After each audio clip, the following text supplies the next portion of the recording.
بسم الله الرحمن الرحيم.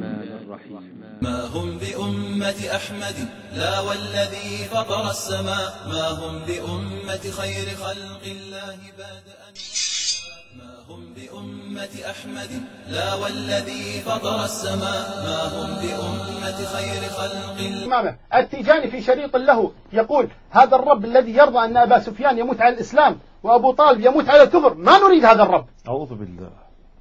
يقول ما نريد هذا الرب والعياذ بالله. هذا ليس من دين الإسلام في شيء. وين هذا؟ هذا في شريط لك بصوتك أسمعك إياه الليلة القادمة إن شاء الله.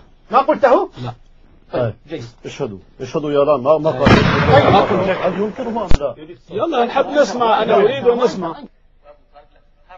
وهاجر قومه وهو سيد الأضحى، سيد قريش، ذهاب قريش من أجل رسول الله. هذا يخليه رب يموت على الكفر. وأبو سفيان المشرك الكافر اللي ما أسلم يوم، اللي حارب رسول الله في الحروب، لا الله يهديه في آخر حياته، فيكون مات على الإسلام وعلى الهداية. وأبو طالب لا، هالرب من لا رب، هذا أنا ما منش فيه الرب، كان عقل ولا منش.